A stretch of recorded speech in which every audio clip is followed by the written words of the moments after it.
To start off, in a, I guess, a brief way, explain because you have a couple podcasts you're involved with. If you could, Yeah. So my name's Joe Dove. That's my moniker. It's also the translation of my last name in English. cool. I am the co-host of Dis Dungeon, a music podcast with Julian Valencia, where we put you on to musics and melodies from the deepest, darkest dungeons of your computer disk. I'm also the co-host of the Captain's Quadrant, which is a Star Trek podcast, and that is an open forum. Anyone can come on and talk about Star Trek podcast slash web show that comes on every week, discussing the recaps and the ups and downs or pros and cons in our case of the latest and current Star Trek episode, movie, and so on. Those Oh are just a little yes, bit of things. Yeah. of the like newer stuff, like Right. say Picard or the newer Yeah. Strange New iteration. Worlds. Yeah. Yeah, and I'd be curious. I mean, Star Trek. I mean, obviously, when that started, the original series, that's before both of our times. Yeah. It's a long time ago. Thinking about it, yeah, over 50 years now. Where do you actually see the future of that post J.J. Abrams era? Well, the post J.J. Abrams era is kind of what's going on now. I mean, I know Alex Yeah. Kurtzman is still like the one of the many hands of JJ, but we're in a wondrous time where the revitalization and in this new iteration of the series has really brought forward a new way of storytelling from an old series. And I think that since they went back to the episodic type of storytelling where Yes. everything is contained within its one episode, I think is going to bring it back to how we knew it of in the 60s, though we weren't there at the original iteration. We Oh, were of there for the course. rerun, but we Yes. loved that because we liked having a main issue, a main protagonist, and a story wrapped up in one or two episodes, not these long arc pieces. And I think what's going to end up happening is because of the strong reception and strong views and increase in uh, downloads, I think we're going to end up going back to the original way and future shows Discovery, or maybe I think there's Section 31 coming out, and then there's a Starfleet TV series coming out for Starfleet Academy, and I think you're going to see Wow. those. Yeah, there's a lot. It's a huge Yeah, universe. that's what I was thinking. It's almost overwhelming, to be Yeah, honest. yeah. I mean, I'll be busy. That'll be good. But I think the because of expansion, we're going to have a lot of opportunities to see Star Trek in ways that we never thought about. I just hope it doesn't become oversaturated as it was in the 2000s when Enterprise was on. Oh, is But that the one with Scott Scott Bakula, Bakula? Yes. yeah. And I think that the issue with that one was they did the one long arc in one season. I think it threw people off with the Zindi. Um, Also, going too far back, I also think didn't help the series because it's a show about future and exploration. Yeah. And, there's so much to see, but there's a lot in the past we haven't seen. And I think one of the things that hurt it was the advancement in CGI with Lucasfilm and all these other movies Uh, coming out. And then you had this, which was kind of like, it's kind of looks cheesy. I mean, it doesn't hold up now at all. But I think with the forward technology, Strange New Worlds and Discovery, I don't know so much about Picard, but they've got this new way of filming where you're in a sound studio that rotates, and instead of having green screen, like most of the stuff that you see in the background is projected on this like almost LCD television. yeah. So it makes it really interesting and gripping to see on when you're watching it at home. And for them, it's probably easier because they don't have to build too much sets, but they don't have to spend a lot of money on CGI. So it's really going to go leagues and bounds beyond what we knew growing up. And I think that it's going to pull in younger generations because the model is now we've got kid shows, we've got classic show reimaging with Strange New Worlds. Hmm. We've got Picard to have that next gen, our era, Oh, and yeah. then and Discovery to get new people, especially LGBTQ folks, because there's a heavy reliance on acceptance, which is what I love about Star Trek. But So that's a since original. That yeah, was the original idea, was why they had a different casting. I mean, that goes right, way back to the 60s. exactly with Uhura. And I'm not an expert by any means, and this might be a hot take. but I still think the original series is the best. I don't know if that's going to be. I mean, that's where it began. That's just Yeah, my. I mean, what was it? Did you ever see Wayne's World? Like when It's Next a long time Generation, ago. yeah, when Next Generation came out, and then Wayne's World was like, oh yeah, Star Trek Next Generation, though far superior, it'll never be as recognized. And It's just I, hard because you had more people at home, less streaming services. Everybody would get in yeah, front of the television and watch that. And then they came out with movies, and the movies were blockbusters.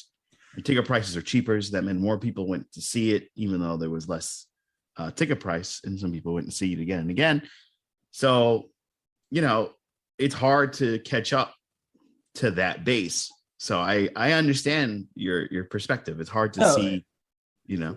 sure. And what you're from what you were saying before, I feel like it works best as a show, episodic. That's why, Right. in my opinion, the shows like all even Next Gen, etc. Like those, the movies have never been as good in Mhm. general. Not that Right. they've all been bad. I don't mean it that way. It's just it works best as a show, as written. Right. Like you said, like I feel like that's when it's in its best platform. Right. And I started off. I saw a few as a kid of net. So I started with the Next Gen. I saw that way before the original series. Same. Yeah. Yeah, I mean, so and that's actually I would say that's a close number two. If I have to get if I had to say that's definitely number two for me Hmm. from all I've seen. Right. I haven't seen the new Picard, so I can't rate that. But I mean, considering that's so like he's much older and Hmm. it's a different time, it's going to have a different vibe to it. Right. And with Enterprise, I think like from the episodes I've seen, the problem it's mostly just the writing. I mean, I know it's cheesy, but if you looked at the original Star Trek, I mean, those sets were kind of, I mean, they were kind of cheesy too. I Yeah. feel like Yeah. it could have been much better with writing and it had a better direction than it did. Because like Scott Bakula, he's a really good he's an underrated actor, I think. So I mean, it could Right. have worked had it been in a general organized differently. But Yeah. it's nice that we have all this stuff coming out. If I may ask, Yeah. like, in your opinion, because it's all this stuff, and you might be asked this a lot, where does one start? Generally, like, where does one start? I mean, chronologically, there's two ways to do it. If you want to do it proper chronologically, you can do Enterprise, then you can do the original series, then Next Generation, then Deep Space Nine, and then Voyager would be the current timeline, so to speak. And then Discovery goes in between. It starts out around a little bit after Captain Archer, Scott Bakula, which is Enterprise. And then it jumps 900 years in the future. So it goes way beyond Picard.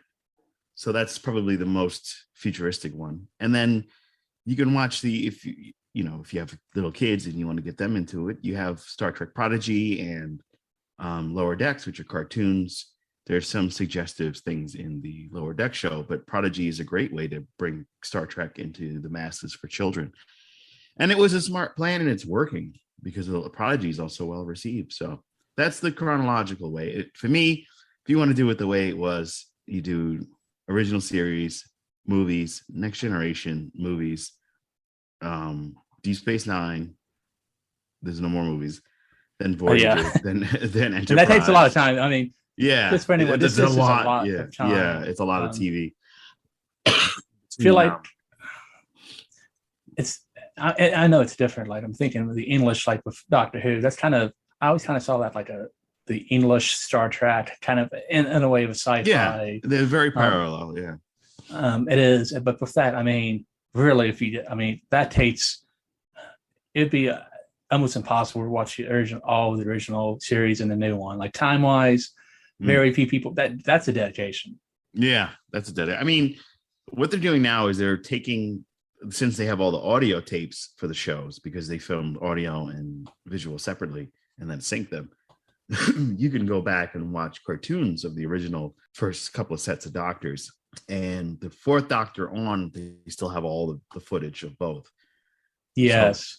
So there's only like rare things. And then recently someone in Africa, I don't know how true this is, but someone in Africa found he taped everything when it premiered originally. His granddad or something like that did. Yeah. So they have like some footage that they're restoring and that may come out over time. Oh yeah, the BBC, like because back in that time, I mean, it wasn't meant to be permanent. So they like overdid tapes. Yeah.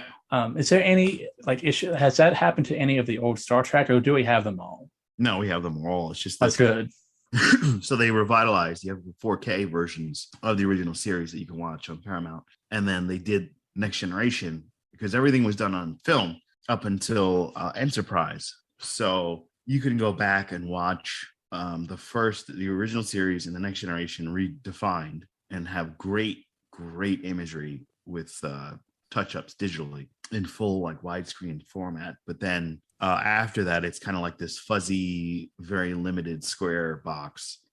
So Deep Space Nine and Voyager never got the touch-up. So hopefully one day, but right now, those are the ones. The one before we move on, the one last thing about Star Trek, something that's a lot of people don't realize. There's an animated series. I believe it's back in the late 70s, early 80s, which is really underrated, I think. Yeah, I agree. Even Star Trek fans, very few people know about it because it's not really that many episodes.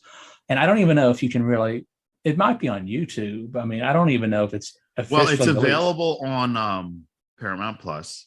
Okay. And you can still buy the DVD. So if you have an FYE near you, you can pick that up and check it out over that way. Because a friend of mine gifted me the original cartoon series. A coworker years ago, and I still have it. And every now and then I'll pick it up and watch it again. Oh, that is something that I kind of wish they would kind of bring back, because there's a lot you could do animated wise that just budget wise, especially for a TV show, you're not going to be able to do. You could really go wild with that. Right. Hopefully someday. Yeah. I mean, there's a lot going on. Even the current series, the Strange New Worlds, they're pulling a lot from the cartoon because you got Admiral April that comes in. And oh, wow. Yeah, it's really interesting. So see, I have not seen that one series yet. I'm gonna again, all this stuff, and especially if we both work full time and there's other things. I mean, eventually I'll get to it. I was going to ask on architecture, how did you get into, because you take a lot of architecture pits, how did you originally get into architecture? So I work in New York City, and I grew up in Rhode Island. My first 6 years of life was around all this historical buildings. And I've always been fascinated with the stonework and the masonry, because in the original developments of early America, there's so much craftsmanship. I mean, a lot of it is because it was entertaining to watch somebody build. Oh, yes. Little statues that they mount on these buildings and pillars all over. So a lot of that had to do with the fact that I can go down the road and see a building that existed before my great grandparents were. And that's what started me into it. And then growing up, when I moved to New York, there were some homes that were just majestic to me. And they weren't in the nicest neighborhood, but they stood out even amongst the houses where I lived, which were bigger, but they weren't as elegant. And one day I went to the local library and started to say, do you have anything about the history of the houses and buildings here? And it opened up the doorway to me, the Mount Vernon Public Library, to not only things that were around me, but how my little town was such an influence all over the United States, because we had a lot of the craftsmen, a lot of the musicians that were in operas and vaudeville, and a lot of the glass blowers that made stained glass. For sure. Yeah, all in the town that I grew up in. So it made me go down to the city and take a peek at what the folks in my old neighborhood did and left their mark on society. And then, unfortunately, they decided that they want to redo all these buildings. It would be cheaper to modernize them by raising the buildings. So for me, it's a way to capture some history and photography so that people can go back and go, oh, wow, look at this building. Like right now, one of the biggest pulls into New York City is the glass Empire State Building, which is known more commonly as the Vanderbilt One Tower. Oh, yes. Yeah. And in its footprint were about 5 or 6 different buildings. I spent a lot of time going in and out of. One was a Modell's, one was a bar, one was a bank. There was a clothing store, things like that. And when they started to peel them down, I got to see even more historical facts, because the second building they tore down, there was what's called now ghost sign. And that's a painted advertisement on a tall building, so that when you walk around, you would see it and you go, oh, okay, I need to go get that. So they had Sudsy, which was a toothpaste Sudsy cleans deep. And then I took a picture of that and realized that was a whole thing. Oh, yes. So And how I the think history. Mhm. that is initially how we met with the ghost signs and with what you're saying. Because I've seen it at a few times when a building's demolished at different points, because that's well preserved, because for like Right. decades that was behind something, not Right. prone to the elements of the weather. And you Right. really see a piece of history.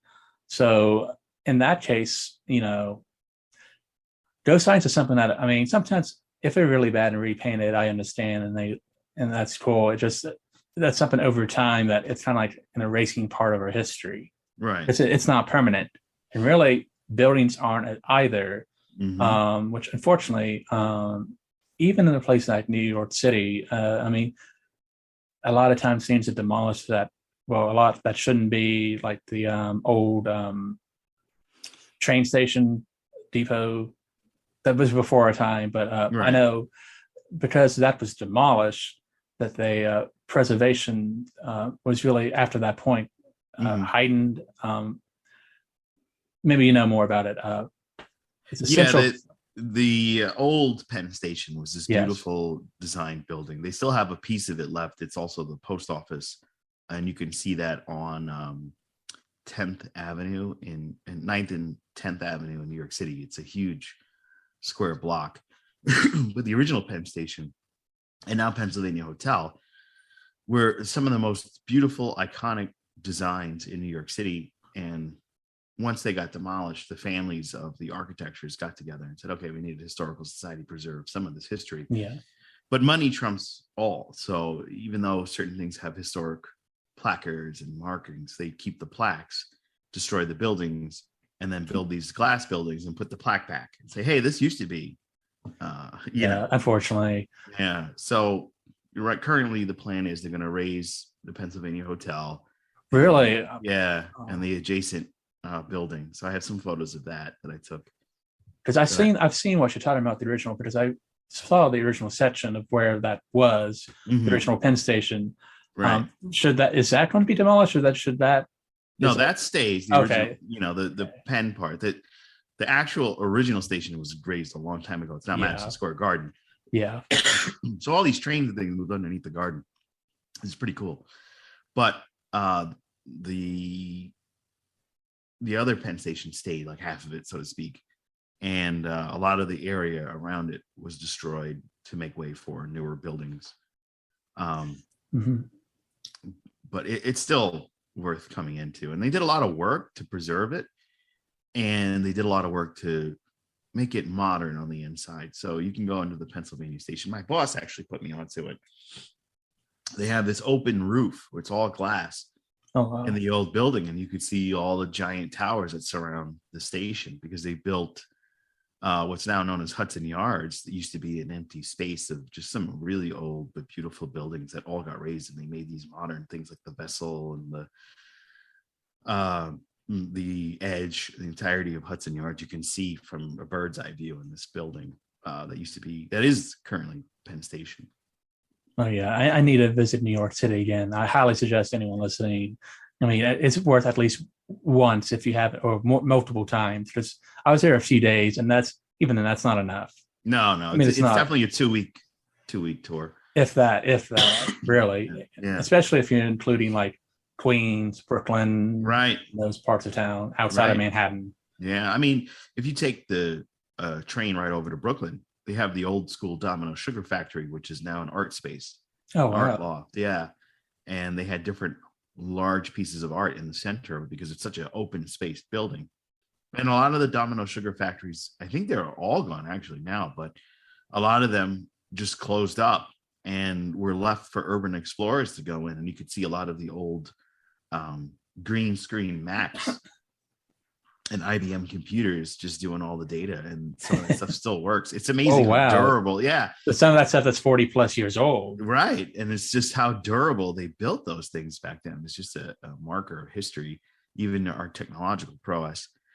And like the stuff they build now, they build it with obsolescence so that you have to go and buy a new one in a couple of years. But those guys, they were like, no, we got to make sure this works so that the processes can always stay. They thought long term, this was the one computer we need. That's all, and it's never going to get better. So we're going to have this forever. Yeah, that was also the mindset. They didn't know of how fast technology would evolve. Because I Right. mean, now with computers, like when you get a new one, like it's almost obsolete when you get a new one and bring it home. Right. Exactly. Unfortunately, Yeah. but it's nice to hear that they're restoring those buildings and using them for something. And Yeah. I know that money trumps stuff, but still, the Preservation Society of New York, they really have done a lot of work, and they really have saved a lot of different. Yeah. A lot of churches got saved, even with fires. Um, and a lot of small, like 1800s buildings, because they recently did some digging and they found some lost cities, like the Dutch settlement in the Central Park East. Oh wow, that must have been at least from the 1600s, and Yeah. Yeah. that's a long. Yeah. So Yeah. with that, would that eventually be like restored in like a museum? No. They'll probably make models of it and keep some of the artifacts and put it in a museum, but that stuff's been underground for the last 200 years, covered over, because Manhattan Island is not Manhattan Island. It's actually landfill and then built upon. So a lot of what we know is actually marshland, and that's why they never really developed too much in the centers. And that's why Manhattan floods, is because it was marshland that they got. So they did have some solid bedrock, and a lot of the tallest buildings are built atop that, which is never going to move. And that's why they can build such tall towers there. But a lot of the stuff south of World Trade Center and in between Midtown and downtown is landfill, and buildings are a lot shorter there because of it. And that's funny because you were just in LA. LA is the opposite. You don't see tall buildings in LA. No, well, it's because of the earthquakes. Yes. And New York City. New York City doesn't have earthquakes. We get them. We usually get, but not like LA. But no. Yeah. It's usually like you feel like, oh, did I sneeze? Because I just felt the room shake. It's a quick jolt, and it's very like you'll get one, and then 20 years later you'll get another one. It's like once every 20 years, and it's nowhere like LA where it shakes and everything around you shakes. And the buildings there are made specifically to sway with the earthquakes. But even you'll get some really bad ones, and it doesn't matter. Now, nature LA is nature. Now, with LA, I mean, that too has a lot of interesting architecture. It's a lot different than New York, just because it's a lot younger city. Yeah, to say New York City, but there's a lot of cool stuff. Is any highlights from LA? What you like to see? I mean, one of my favorites was the Sears Tower that's still standing. Yes. The Sears Roebuck Company expanded, of course, to LA. They had their Art Deco Sears Tower. I've seen the Art Deco Sears Tower here in Hackensack, New Jersey, not too far from where I live.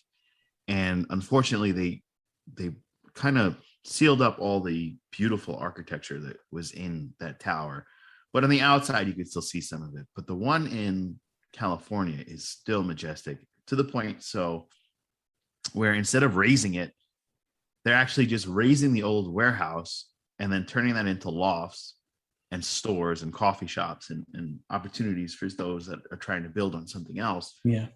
And keeping the original building itself, because it just stands out. That Art Deco is something that you'll never be able to replicate. No, and that honestly is my favorite building in LA. I know exactly what you're talking about. Oh, and sweet. the fact that people have like in the past have talked about demolishing it. I mean, that would be a terrible crime, honestly. Yeah, like, I agree. Once it's gone, it's gone. You can't replicate that type of architecture.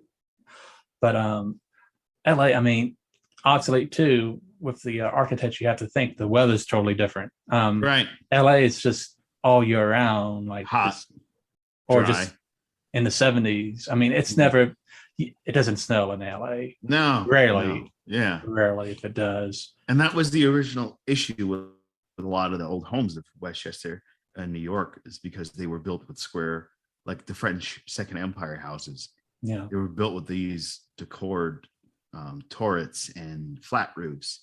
And once it snowed, so it's hard. Unfortunately, a lot of those houses don't. There's a few, but a lot of them that were in Cincinnati and that tri-state area don't exist anymore because it snowed around that park too, unfortunately. Yeah. Wow. And I mean, that era, I mean, I really like that era set in French, like what you're talking about. Mhm. And unfortunately, so many of those homes no longer are just because the upkeep is ridiculous. I mean, of how much expensive it is. I mean, Right. I understand why. It is a lot to preserve these buildings, Right. unfortunately. Yeah. Uh, on one last note before we end, is there any other thoughts on architecture or any hopes for the future on Well, architecture? yeah, as they make these new buildings and find pieces of the old history, it's nice to see that they're going to preserve some of those, but it's also nice to see that they're opening up a lot of the lost city. And what I mean by the lost city is what you know as Manhattan now is not what Manhattan was, 100 years ago when they Yeah. first started to build it.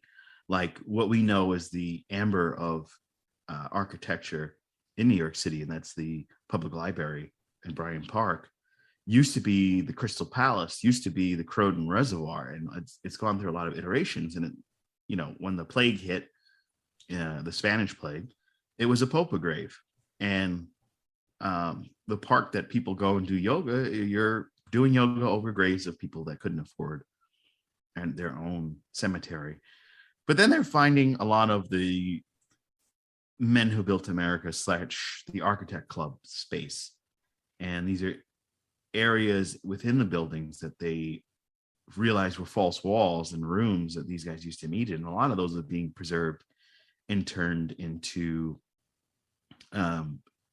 historical rooms and places to visit in New York City. So I hope that they find more of those. A lot of the 70s and 60s architecture, they would build around in the top buildings and just kind of pancake some of the old stuff, so much so that they found an entire preserved building from the early 1920s. Oh wow, that for decades was lost essentially. Right. Where Yeah. It was literally built around and instead of like raising it, they just said, no, we'll just use it as a base and then we'll build this building around it. And then when they tore all these other buildings to do a newer project, they found this like preserved space from 1920s with a window into that time, like a time capsule and a yeah, window into that history, because it was like, well, this is what life was like when you first migrated to America from Europe during World War One. So it goes that far back, World War One, World War Two. and it's good that they have these preserved because at this point, that's over 100 years ago. There's Right. no one on Earth now that was around that time that has the memory of how that time was. Right. Exactly. Exactly. And the last thing I'll leave you with is one of my favorite times in architecture is the Art Deco period. And that was the WPA, the Work Appropriation Act that Roosevelt made. And there's those buildings are standing, like the Chrysler Building and Oh yeah, the Lower Manhattan post office. Their entranceway is just so decorative with steel and stone. And that's why my Instagram is Lost Stone and Steel, because we've lost the art to build stone and steel in decorative ways that were able to be made in that time. And because of that loss, some of it's raised and some of it's preserved, but not all of it is going to be as such. So I go around in this tri-state area and I take pictures of as many as I stumble upon, and I try to look up the histories and share it with people. So yeah, I'm really glad we connected on that. for And sure. it's really nice to know people appreciate some of the things that I post. No, and it's good because I'm sure even in your time taking photos, that some of the stuff you photographed is no longer there. Yeah. Yeah. If you go in my Instagram page, a lot of the stuff that I took photos of in Maryland and New York City and in New Jersey is gone. So it's its own time capsule. For sure. Well, thank you, Joe. I appreciate it. Absolutely. Thank you so much for having me. And I appreciate you coming on the Disc Dungeon. That was a great interview that we had. Oh, And and for sure. And I'll definitely link those podcasts. That definitely worth checking out. absolutely. Absolutely. Thank you so much for having me. And, keep on doing what you're doing. I love the signs that you post, because that itself is another lost art. Oh, for So sure. yeah, it's excellent to see. And your angles are stellar. So it's always like a treat when you post. Okay. The one last thing I want to end on, if you do come to Cincinnati, especially if you're in Art Deco, the Union Terminal, if you've Oh, seen that, I've seen photos of it. I haven't actually gone. But I it's don't. definitely, I would say, and it's not just for me being in the area, but it's one of the Mhm. top Art Deco things inside and out I've seen. It really is worth seeing. Absolutely. Well, I have my next destination for vacation when the time comes. Probably Hopefully. next year. I need to catch up. Thank you Cool. so much. Well, thanks. Bye.